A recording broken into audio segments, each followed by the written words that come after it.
आज हम लोग वास्तविक संख्या यानी रियल नंबर्स के इस पार्ट में परिमेय और अपरिमेय संख्याओं के ऊपर आधारित कुछ प्रश्नों को हल करेंगे। जैसे मैंने यहाँ पर क्वेश्चन नंबर 1 यहाँ पर दिया गया है, -1 और 1/2 के बीच एक परिमेय संख्या लिखें। अगर दो परिमेय संख्याओं के बीच एक परिमेय संख्या लिखनी हो तो इसका प्रोसेस क्या होता है। इसके पहले भी जो वीडियो बनाया था मैं उसमें बताया हूं, यहाँ भी फिर से एक बार बता दे रहा हूं। क्या करेंगे, दोनों ही परिमेय संख्याओं को जोड़ देंगे, यानी हम क्या करेंगे -1 प्लस 1/2 दोनों को जोड़ेंगे और फिर दोनों को क्या कर देंगे, जोड़ने के बाद 2 से उसको भाग कर देंगे।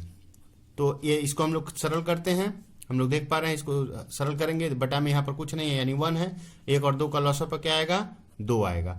1 से 2 को भाग देंगे तो 2 बार जाएगा, 2 से 1 गुणा करेंगे तो ये -2 प्लस फिर इस 2 से इस 2 को भाग देंगे तो 1 में 1 का गुणा करेंगे तो 1। तो ये मूल बटा कितना है, 2। ठीक है, अब इसको हम लोग घटाते हैं। ये -2 है, +1 है, तो दोनों का चिन्ह अलग है तो घटाना पड़ेगा। तो ये क्या बचेगा, 1/2। ठीक है, मूल बटा 2। अब 1/2 में 2 से क्या करना है, भाग करना है। 2 मतलब क्या, 2/1 से भाग करना है। तो हम लिखते हैं 1/2 और जो भाग करना पड़ता है फिर इसको गुणा करते हैं। तो गुणा करते हैं तो ये 2/1 है, ये क्या है 2/1, तो 1 बटा क्या हो जाएगा, 2 हो जाएगा। तो हमारा आंसर क्या होगा, अच्छा हम लोग माइनस यहाँ पर है, हम लोग माइनस यहाँ पर छोड़ दिए हम लोग, ये माइनस और फिर यहाँ पर माइनस। तो फाइनली क्या हो जाएगा, ये -1/4। ये हम लोग का आंसर होगा। अब यहाँ पर एक क्वेश्चन और सॉल्व करते हैं हम लोग। दिया गया -2 और -1 के बीच 2 परिमेय संख्या लिखें। यहाँ पर हम लोग इसके पहले में 1 परिमेय संख्या लिखना था, यहाँ पर 2 लिखना है। 2 लिखना हो, 3 लिखना हो, 4 लिखना हो, तो यहाँ पर सबके लिए वही प्रोसेस यूज होगा। तो यहाँ पर हम लोग क्या करेंगे, यहाँ पर हम लोग डी निकालेंगे। डी क्या होता है, डी = होता है y - x बटा में n + 1। ठीक है, तो यहाँ पर y का मान कौन है, -1, x का मान क्या है, -2 बटा में n + 1। n क्या है, यहाँ पर ये जो 2 परिमेय दिया गया है, ये 2 जो है यही n का मान है, +1। यानी जितनी परिमेय संख्या है बोलेगा उतना लिख करके +1। तो इसको हम लोग सॉल्व करते हैं। ये हो जाएगा -1, ठीक है, प्लस माइनस है तो माइनस, और x का मान क्या है, -2। ठीक है, बटा में n का मान क्या है, 2 + 1। ठीक है, तो क्या हुआ, ये तो -1 रहेगा। यहाँ पर देख रहे हैं हम लोग माइनस ब्रैकेट के अंदर माइनस है, तो ब्रैकेट तोड़ेंगे तो गुणा होगा, तो ये हो जाएगा +2 बटा में क्या हुआ, 3। अब हम लोग देख पा रहे हैं माइनस में एक प्लस में है तो घटेगा तो 1 होगा, तो 1 क्या होगा, 3। अब हम लोग देख पा रहे हैं हमारा डी क्या निकला, यानी डिफरेंस क्या निकला, 1/3। तो हमारी पहली परिमेय संख्या क्या होगी, पहली परिमेय संख्या इक्वल्स टू क्या होगा, x + d। तो हमारे x का मान क्या है, -2। ठीक है, तो -2 + 1 डिफरेंस क्या आया है, 3। अब इसका एलसीएम लेंगे, इसका एलसीएम ले लेते हैं हम लोग। तो एलसीएम क्या होगा, 3, और इसको गुणा करेंगे तो ये -6 + 1, यानी क्या निकला, ये निकलेगा, ये माइनस है प्लस में घटेगा तो ये हो जाएगा -5/3। यानी पहली परिमेय संख्या हमारी क्या हो गई, -5/3। अब लिखते हैं हम लोग दूसरी परिमेय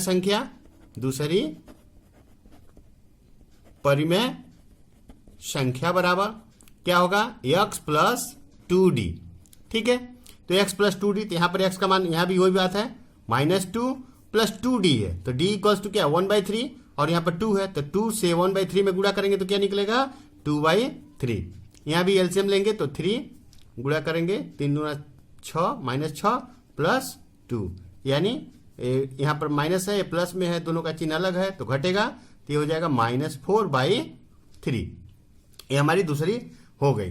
तो इस तरह से हम लोग जब करते हैं तो एक परिमेय संख्या निकल जाने से दूसरी परिमेय संख्या क्या होती है, उससे एक बड़ी होती है। ये जैसे यहाँ -5 था तो यहाँ -4 हो गया, एक ज्यादा है। इसी तरह से अगर नेक्स्ट पूछता तो -3 हो जाता। ठीक है, तो इस तरह से हम लोग 2 परिमेय संख्याओं के बीच जितनी चाहें उतनी परिमेय संख्याएं निकाल सकते हैं। अब यहाँ पर एक क्वेश्चन और सॉल्व करते हैं हम लोग। दिया गया दो पूर्ण संख्याओं यानी इंटीजर्स का योग, वियोग और गुणा करने से कौन सी संख्या मिलती है। तो ये बात हमेशा हमको याद रखना है कि यदि दो पूर्ण संख्याएं हों यानी इंटीजर्स हों, उनका योग करें, चाहे वियोग करें, चाहे गुणा करें, तो योगफल, वियोगफल और गुणनफल जो भी आएगा वह क्या आएगा, एक पूर्ण संख्या आएगा। क्या आएगा आंसर, वह एक क्या होगा, वह एक पूर्ण संख्या ही होगा। ठीक है, ये हम लोग का आंसर है। अब यहां पर एक और क्वेश्चन दिया गया है। दिया गया 0 क्या परिमेय संख्या है। तो परिमेय संख्या क्या होती है, जिन संख्याओं को p बाई क्यू के रूप में लिखा जा सकता हो, और p और q दोनों ही क्या होने चाहिए, इंटीजर्स होने, पूर्ण संख्या होनी चाहिए। तो ठीक है, ये 0 है, तो 0 को हम लोग क्या लिख सकते हैं, 0 को हम लोग 0/1 लिख सकते हैं, तो 0/1 हो गया। ठीक है, तो ये भी पूर्ण संख्या, ये भी पूर्ण संख्या है, तो ये p बाई क्यू के रूप में लिख सकते हैं। यानी हमारा आंसर क्या होगा, 0 एक परिमेय संख्या है। आंसर हमारा क्या होगा, हाँ 0 एक परिमेय संख्या है। अब यहां पर एक क्वेश्चन और हम लोग सॉल्व करते हैं। दिया गया है निम्न में से परिमेय और अपरिमेय संख्या लिखें। √9 है, √225 है, √7 है, √50 है, √100 है, माइनस √81 है, √42 है, √29 है, पाई है, 22/7 है, 1.6 है, इसके ऊपर आवर्त दिया गया है, 2.833 के ऊपर आवर्त है। ये दिया गया 0.10 11 0 111 0 4th 0 डॉट डॉट डॉट।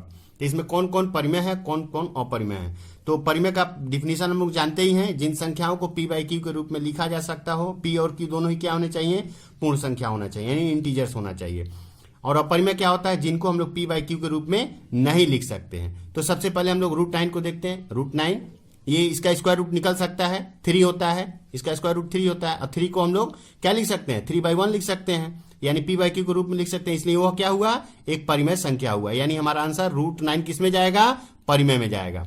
इसी तरह से 225 का वर्गमूल कितना होता है, 15 होता है। तो 15 को हम लोग 15/1 लिख सकते हैं, यानी p बाई क्यू के रूप में लिखा जा सकता है, क्योंकि 15 और 1 दोनों ही पूर्ण संख्याएं होती हैं, यानी ये भी एक क्या हुआ, परिमेय संख्या हुआ। इसके बाद √7 ये परिमेय संख्या नहीं होती, क्योंकि 7 एक मूल वर्ग संख्या नहीं है, इसका वर्गमूल नहीं निकल सकता है। इसी तरह से 50 भी एक मूल वर्ग संख्या नहीं, इसका वर्गमूल नहीं निकल सकता है। 100 का वर्गमूल होता है, क्या होता है, 10 होता है। तो 10 को हम लोग 10/1 लिख सकते हैं, यानी ये भी एक परिमेय संख्या हुई। ठीक है, इसके बाद है माइनस √81। तो 81 का वर्गमूल कितना होता है, 9 होता है। तो यहां पर क्या आया, -9 आया। -9 को हम लोग क्या लिख सकते हैं, -9/1। तो -9 भी एक इंटीजर्स है और 1 भी एक इंटीजर्स है, तो इसलिए -√81 क्या है, एक अपरिमेय संख्या है। इसके बाद 42 एक पूर्ण वर्ग संख्या नहीं है, ये नहीं होगा, यह एक परिमेय संख्या नहीं होगा। √29 ये भी एक परिमेय संख्या नहीं होगा। पाई अच्छा ये भी नहीं होगा, पाई भी नहीं होगा, लेकिन 22/7 यह p बाई क्यू के रूप में है, इसलिए यह क्या होगा, यह परिमेय संख्या होगा। इसके बाद ये 1.6 आवर्त दिया गया है, ये क्या परिमेय संख्या होगा, हाँ यह एक परिमेय संख्या होगा, क्योंकि अगर इसको हम लोग चेंज करें, भिन्न में चेंज करें, तो यह p बाई क्यू के रूप में आएगा। इसके बाद मैं क्वेश्चन बताऊंगा इसके ऊपर, और इसके ऊपर आधारित यानी आवर्त के ऊपर आधारित एक और वीडियो बनाया हूं मैं, उसका डिस्क्रिप्शन बॉक्स में लिंक रहेगा, उसको भी आप लोग चाहें तो देख सकते हैं। यानी जो भी आवर्त वाली संख्याएं होती हैं, आवर्त दशमिक संख्याएं जो होती हैं, वे परिमेय संख्याएं ही होती हैं। तो यानी इसको हम लोग क्या लिखेंगे, 1.6 आवर्त ये परिमेय संख्या होगी। इसी प्रकार 2.83 आवर्त ये भी आवर्त वाली संख्या है, यानी इसको भी हम लोग भिन्न में लिख सकते हैं, तो ये भी एक परिमेय संख्या होगी।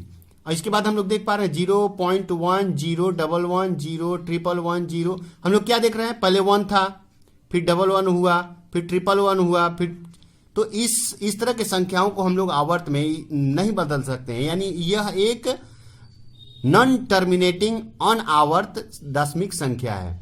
और इस तरह की संख्याएं कभी भी परिमेय संख्या नहीं होती, इस तरह की संख्याएं क्या होती हैं, परिमेय होती हैं। तो हम लोग परिमेय संख्याओं को लिख लिए हैं। अब इसके बाद हम लोग अपरिमेय संख्याओं को लिख देंगे। अपरिमेय में कौन आएगा, √7 आएगा, ये क्या आएगा, √50 आएगा, और इसमें √42 आएगा, और क्या आएगा √29 आएगा, और क्या आएगा पाई जो है अपरिमेय संख्या होती है।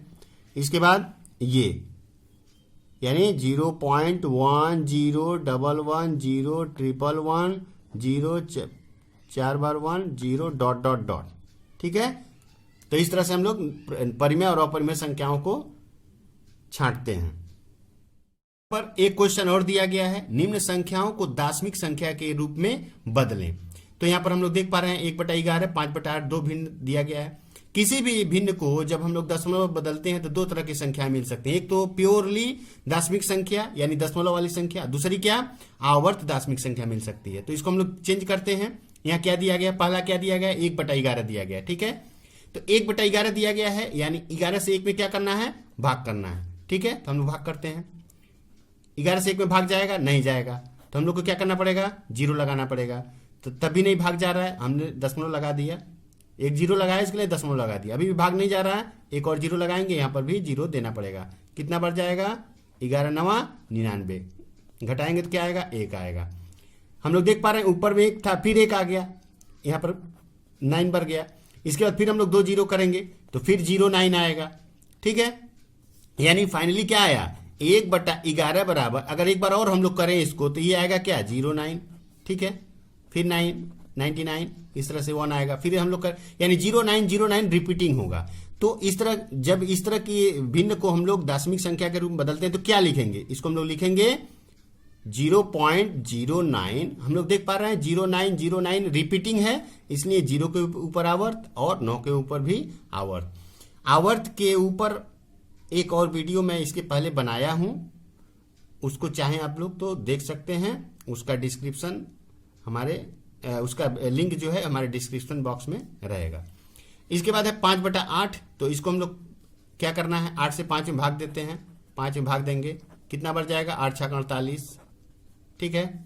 अच्छा यहाँ पर 0 हम अपने से लगाए हैं तो यहाँ दशमलव लगाना पड़ेगा, 8 6 48 हुआ, ये हो जाएगा, कितना बचेगा 2, फिर 0 लगाए 8 दूना 16, कितना शेष बचेगा 4, 10 में से 4 6 गया 4, यहाँ पर कुछ नहीं, 8 5 40, कट गया पूरा, ठीक है। तो फाइनली हम लोग क्या कर सकते हैं